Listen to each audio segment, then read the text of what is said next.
Hello, Rosemary. Am I pronouncing it correctly? Can't hear you. It looks like you're on mute, but we're gonna just wait a little. Hello. How do you pronounce your name? It's Rosemary. Rosemary. Okay. Fantastic. Well, we'll just wait for another couple of minutes and then we're gonna get started. Okay. I'm gonna share screen so far because I have quite a couple that I need to juggle to see how it all works. All right. Actually, might just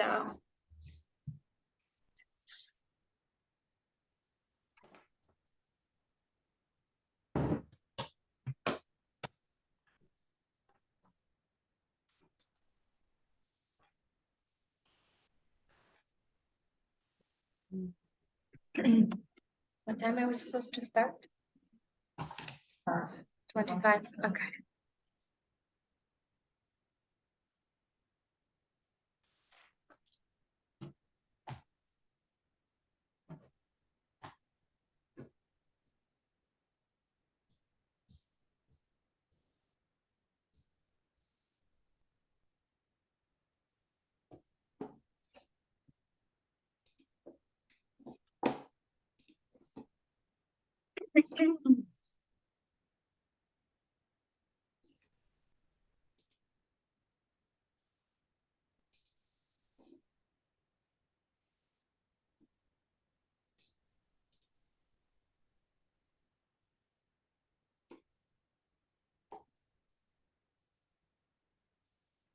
Rosemary, where are you located? Part of the year I live in Gunnison, Colorado. And my business is based in Colorado. But the rest of the year I live in Guayaquil, Ecuador. Oh, wow. Yeah. I spent some time in Ecuador and Oh, I've been to nice. Guayaquil. That's Nice. that's amazing. And I see that your name is written in Chinese. Yeah, I'm part of a volunteer work. And we're working with the Chinese people down here. Uh-huh. And so I'm learning Chinese. I don't speak fluently yet, but I hope to one day. I don't know if it's possible. Yeah. I But spent we five do. years in China and I Oh, really? yeah, Cool. and I What part? in Is it just Shanghai. us?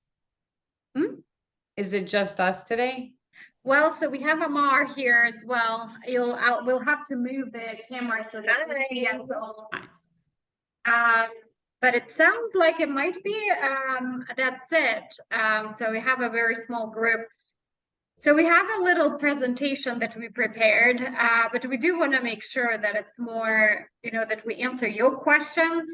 So maybe it will be helpful if you share a little bit, like why did you decide to join this session, and then so we can make it more customizable to you. Mars, like I'm gonna move it right here so you can see us both. Um, Basically, I'm starting from scratch an e-commerce business. And I'm not exactly sure yet all of the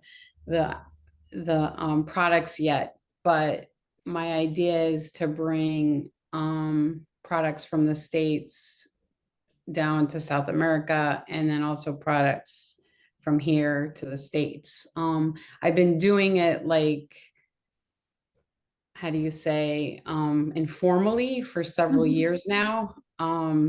And so I see the need now to, expand and do it like a real thing. So I have another business too, but I'm thinking about pivoting. So yeah, it's something I can do and as I get older and retirement and stuff like that. That's a For lot easier sure. than my day job. So Yeah. Well, that's fantastic. That's good to know. I think we'll definitely, as we go through the presentation, we'll definitely kind of, I'll I'll specifically talk about a couple of things that are available, but I think we can get started, right? And then Amar will talk about her program as well. Did you have a question? Yes, so I was thinking somebody was waiting in the room to join them. No, because they can self-select, so we don't need to do anything as far as I know. Well, let me just click here, breakout room.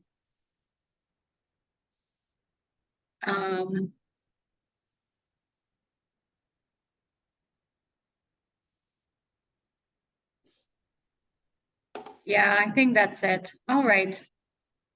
I think we can get started. All right. Well, okay, so where do I go? Okay.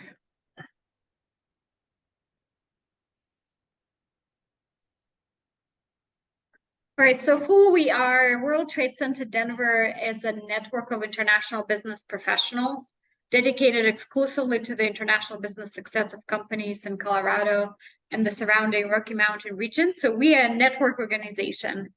Our mission is to help Colorado companies collaborate locally, connect strategically, and thrive on the global stage.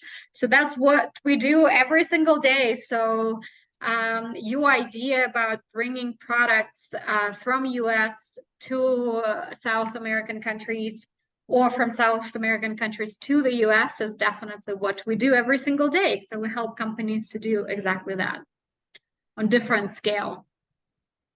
So agenda for today, we're going to go through typically why do companies go global. I will not spend too much time on that because I do want to make it more customizable to you.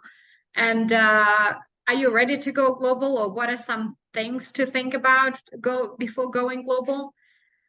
We're also going to talk about common pitfalls of going global and what resources are out there for those people that want to do international trade and international business.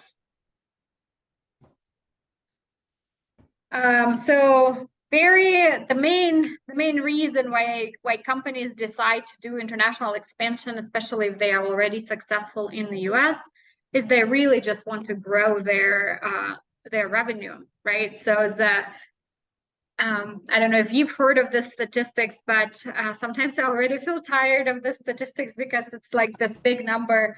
But 95% of all the customers actually live outside of the United States, right? So it really makes sense to go global.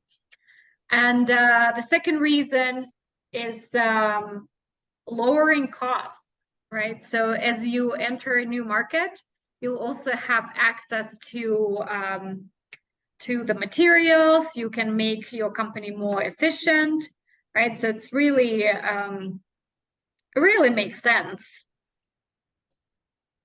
Increase sales lifespan and improve seasonality. I think that's another really big one, especially here in Colorado, where we do have seasons and a lot of companies and businesses do have those products that are seasonal, right? So they have something, for example, winter sports or summer sports and things like this. So, and then you kind of have to plan your business and the revenue just for those months. And it's just a little bit riskier, right? So you can really expand that by going to different countries where either seasonality not a question at all, like Ecuador probably, or if you go more down south where it's winter here, summer is there.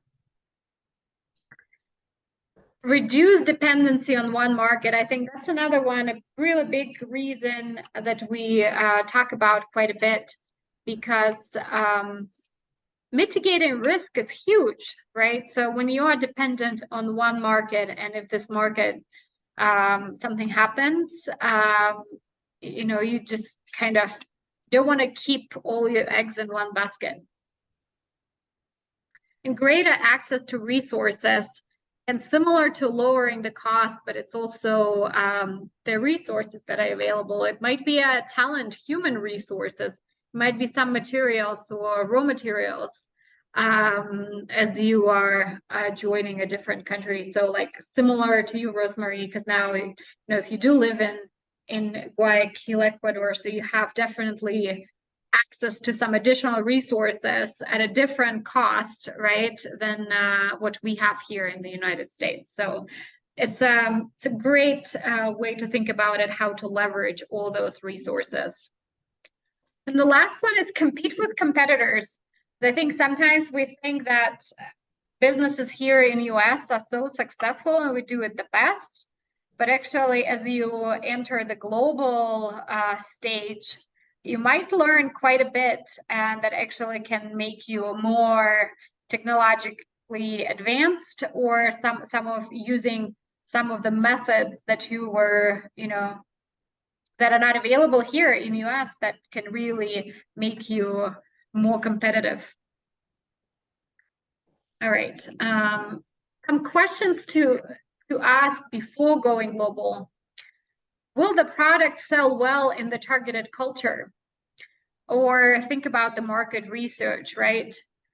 The good news is most of the American products and services are really embraced overseas. And as I mentioned, I lived in China, and typically American products are kind of considered as a high quality products, or right, that's very similar. And but it's still important to do that market research, that you select the right market, or you understand all the like regulatory things. And so that's quite important. Another question to think about is your target market familiar with your product or service, or are they ready for your product? Good example I want to give is, I don't know, Rosemary, if you remember MySpace. Yeah. MySpace, yeah. So MySpace, when they decided to do international expansion, they have they thought they did their market, due diligence, and they identified Russia as their main international expansion country.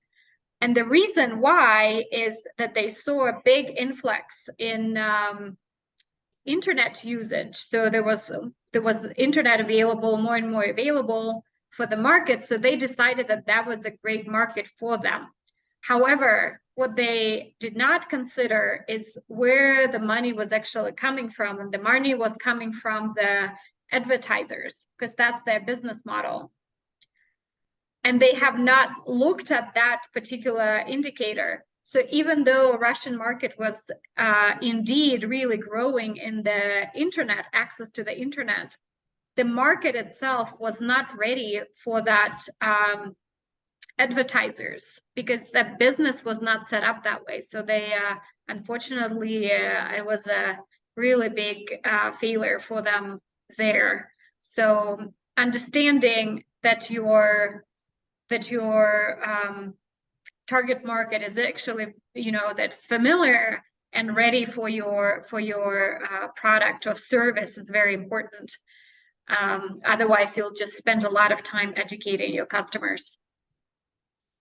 Jason, thank you so much for joining us. Welcome. All right, the question number 3 is, do you feel comfortable in that country? And I think that's Rosemary, for you. Because you already live in Guayaquil in Ecuador. I think that's what we see also with a lot of our immigrants, and Amara will talk more about that particular program.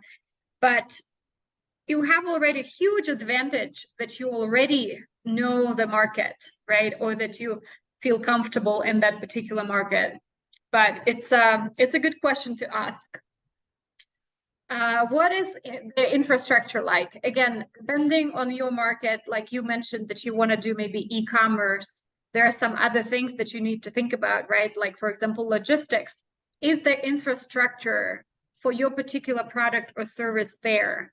Or is there a need to, like, who would be your partners that you need to find in order to really deliver your product to your customers? Common pitfalls, and let me look at the time, so I just have another 5 minutes. I'll be quick. The very common one is failing to plan your strategy. I think this is very common for small businesses, but funny enough, the big businesses have exactly the same issue as well. Oh, come in. Oh, you are. Yeah. All right. So it's it's important to plan and follow your strategy. The second one is chasing inquiries around the world. And I think this is a big one because what happens very often is when the business is pretty successful in the United States, it happens that they start looking at different products and just want to really follow that, right? So they don't really know if that's the right market for them, but they know, for example, they just got an inquiry from China, so they're trying to fulfill that order. But there are so many things to think about. And what we see typically when people come to us to World Trade Center Denver, they have they have clients from China, they have clients from India, they have clients from Europe, and they just don't even know how to fulfill all these orders and what to focus on and what's the marketing, and do we focus on this product or do we focus on all products as well. Assuming if it works in America and will work anywhere, I think that's another big issue. Just assuming in general, right? You can't assume anything in international market. You really need to test it. Assuming business will be done in English, I think, again, Rosemary, for you in particular, that's probably not, because because you already live in that market and you live in that country, so you understand a little bit better. But it's there are a lot of things to think about, even about the marketing or labeling or product modification, what's acceptable in that particular market. So resources that are available for those companies that want to go global, who want to start their global operations. There are quite a few, so there are government resources like federal, state, and local. Then there are private consultants. And then the third one, this is where we come into place. It's a trade association. There are some of them industry specific, some of them are bilateral chambers, and World Trade Center Denver, World Trade Centers. There are 320 of us around the world. There's probably one in Guayaquil. I'm just gonna go pretty quick here because I think I already spent a lot of time here. So the main things where we typically work with clients is when they need market entry strategy development. So when you really need to identify, okay, so if you have already existing business, right? So like, what's the right market for me? And really using data to confirm that. Global operations and alignment and support, again, for those that are already established, is how do you do and align all your operations domestically and internationally, so it actually works as one global company. The last one is international trade compliance. I think this is a broad topic, but for anybody from startup, right? Like for example, for you, that's the number one you probably need to think about. How do you do it and comply with all the regulatory hurdles so that you do it legally in both countries? Because, do you need a license, or what kind of documents you need to have? Because if you, and Amar will talk about a couple of examples that we have, but that's a huge one, even for the, big companies. They have a departments specific for that. But there are some partners that can help you do that. And it's all good. There is just a process. You just need to follow the process. So again, the resources that we have available is we have education. So it's our training institute. And in particular, we have a certificate of international trade that covers like different courses on a weekly basis. It's import logistics, export documentation, export compliance, ITAR if some of the products that you have are military or dual use. There are some deemed exports, like what, access to the information, things like this, IP protection, international IP protection. We also have Global Business Solution. That's our consultant practice. So that's, as it sounds, if you have some questions about, a very, very specific things we can do. But here I also wanted to say that we have a free help desk that's available for everybody. And Rosemary, for you, probably will be one of the really good resources. It's on our website.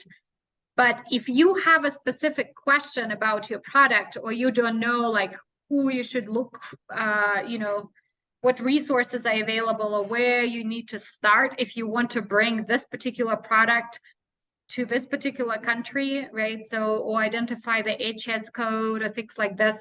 This is where you can, you can talk to one of our trade consultants who will be able to at least point you to the right direction and help you out.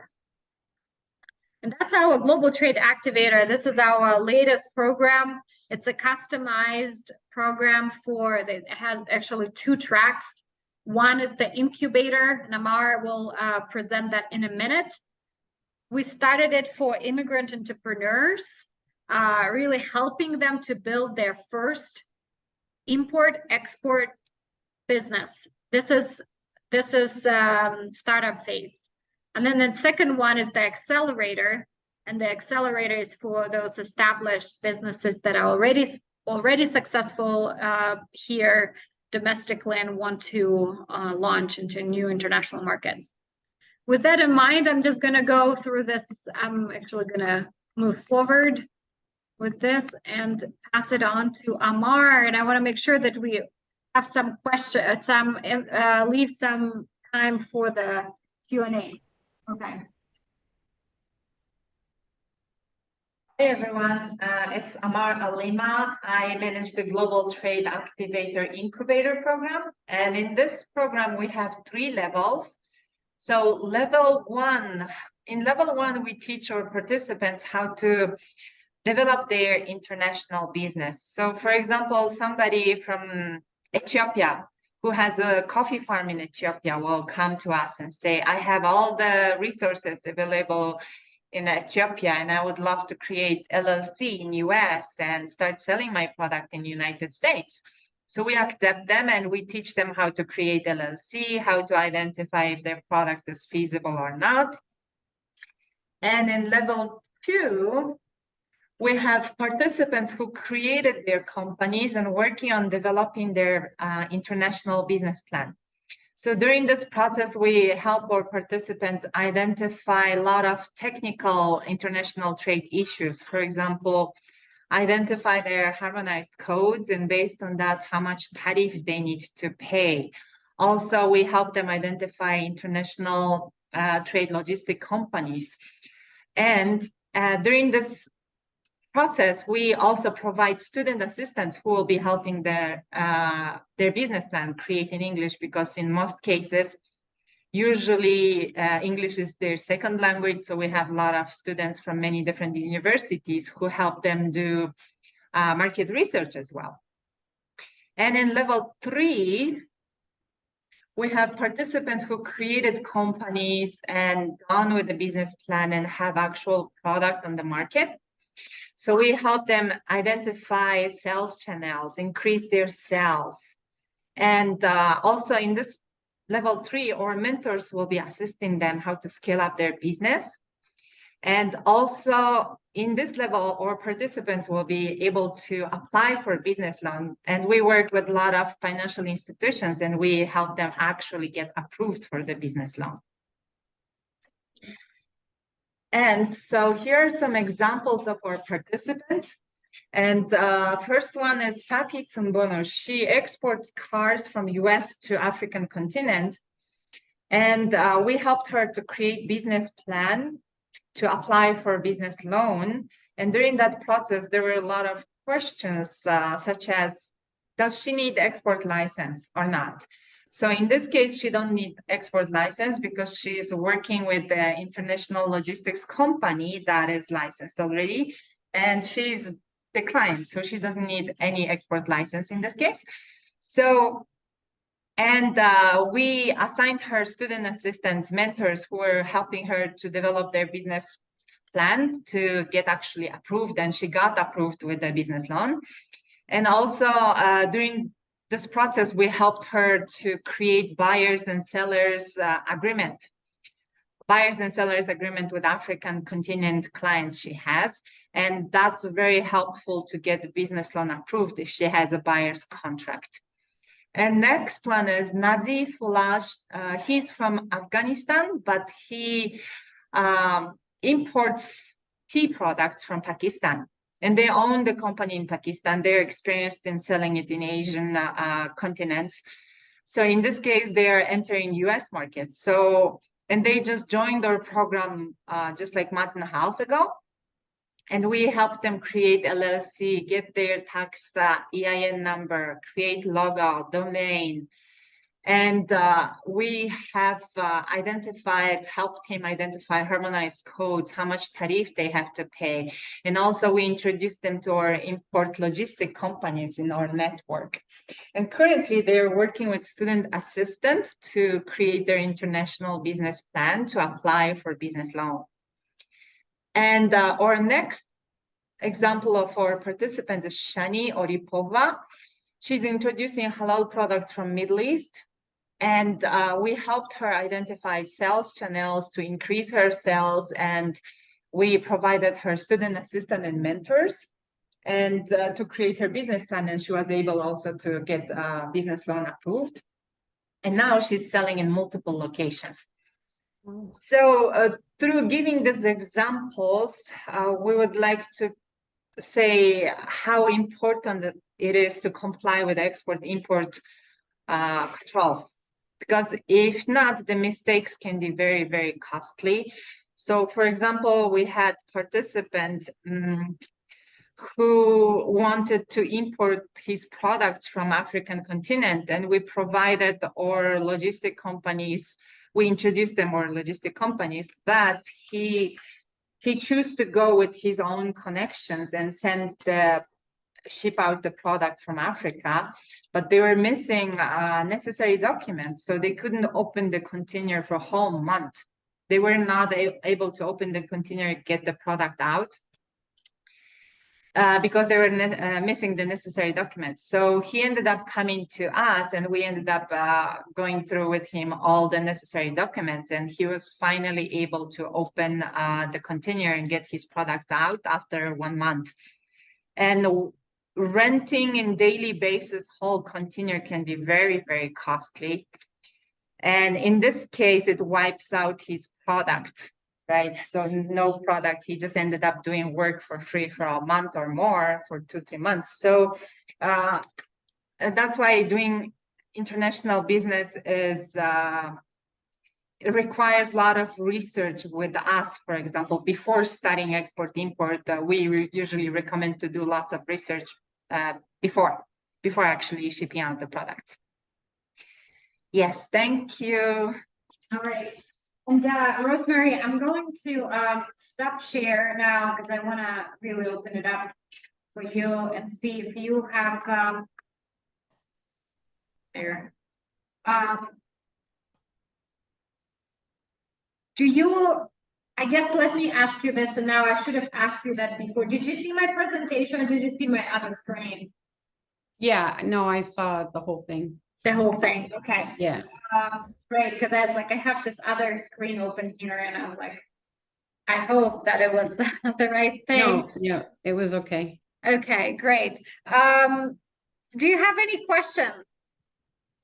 Yeah, I guess without getting too into the weeds, my biggest question right now is, yeah, I'm doing the research. I guess that's the stage I'm in. And right now, like the way I've been doing it informally, I don't sell enough or do enough to have tax implications, in my opinion, but I don't really make a lot of money right now. But if I was to do it the e-commerce way, and it's basically just the logistics and the fulfillment that's stopping me because of the cost of shipping is so expensive. But if I work that out and you do it direct, direct to the person and not do like bulk in a store and, sell in the US or vice versa, we bring it here and we don't sell in a store and we just fulfill by delivering to each consumer. Does that fall under the controls the same as if it was large volumes of the product going in to either country? I don't know anything about it. That's why I'm here. I'm I'm just looking to start. Where do I start to study this? Because my idea is really simple, is to work with local companies, in both areas to open up trade of their product into other countries. And I plan to do it just through e-commerce, through promotion and online, building a network, like I do my service business. And my question is like, yeah, how does that export piece play a role if I'm just a small, one selling things individually, not in quantity, delivering direct to the consumer? They pay in the shipping, right? I'm assuming those are all the shipping costs. They cover that, correct? That's my question. So, Answer that. Yeah, you can start and then I'll add more. Mhm. Yes, so if you start shipping like in a small amount, there are rules like de minimis rule. I believe it was $800. So if you ship in a less than $800 value, then no need to be paying taxes. But if you go over that, then you will need to pay taxes. And I'm assuming your country is not included in USMCA, the old NAFTA. So to Mexico and Canada, there are different rules. The limit Right. is 2,500. So I think in your case, it's 800. So a lot of our participants choose to ship out small boxes more frequently. And once they have a lot of clients in America, then they can start shipping containers. And if you start shipping out the whole containers, we have a lot of import logistic companies that we can introduce. And they usually help with all the harmonized codes and everything. So all these services are included. And in World Trade Center Network, you can also learn with our Certificate of International Trade classes how to identify your harmonized code. Based on that, you can tell how much tariffs you can pay. And before even importing the products, when you're in brainstorming stage, like if this product makes sense to bring it to United States or not, then our Certificate of International Trade certificates are very helpful because you can just look it up based on harmonized codes, and you will be able to tell if it's able to export or import or not, what's the tariff and what's your profit is going to look like based on your landed cost in the United States as Right. well. Yes, and a lot of products are actually not possible to export as well. Like drones, you cannot export to the Middle East. So Right. all of that thing you can identify based on the harmonized codes. So that's as far as I've gotten. Like, so from the 800 de minimis thing is from the US to other countries. That's from Colorado to. To the US.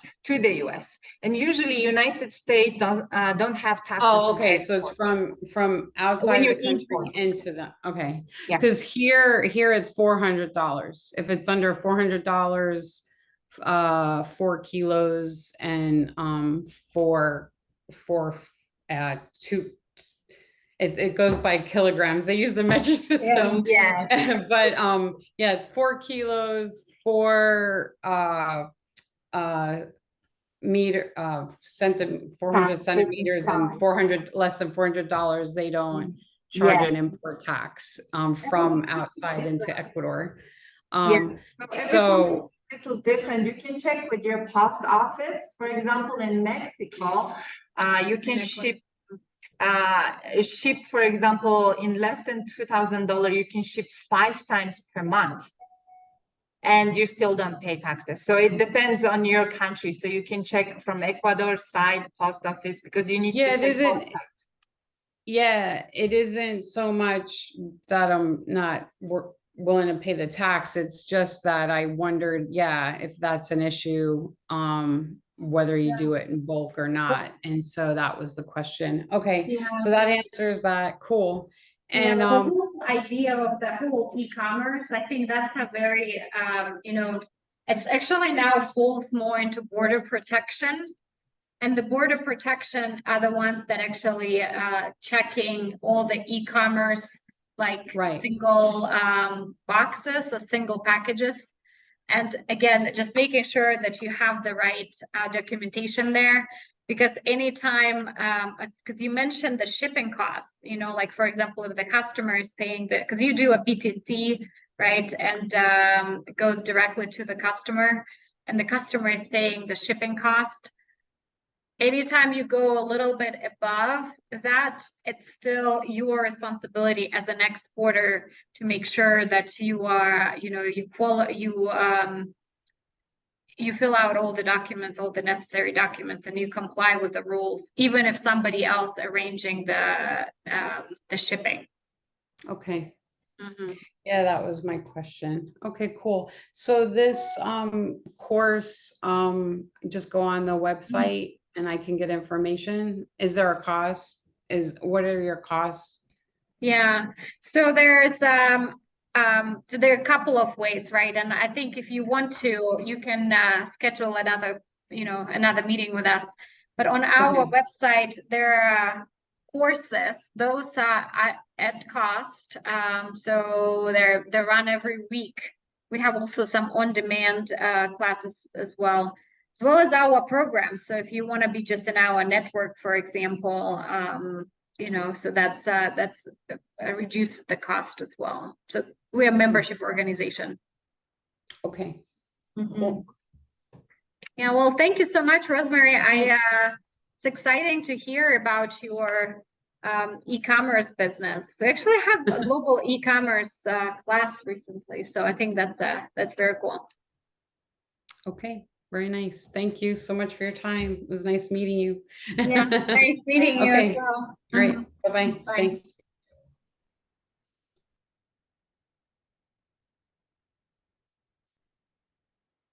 90 days where you leave me alone, right?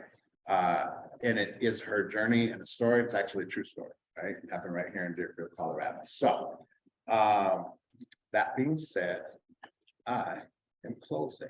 Teresa's coming back on. Thank you. Is everybody back together? Yes, can you hear me? 25 seconds. Oh, 25 seconds? Okay, we're gonna give it a few more seconds for the other breakout rooms to close, but that was, oh yeah, it's up there on up there. Thank you so much for presenting that today. I love this boost, by the way. I work with Jay Fallon at Burgers. So I've heard just really good things about this boost. So thank you for being here today. Okay. Are we all together now?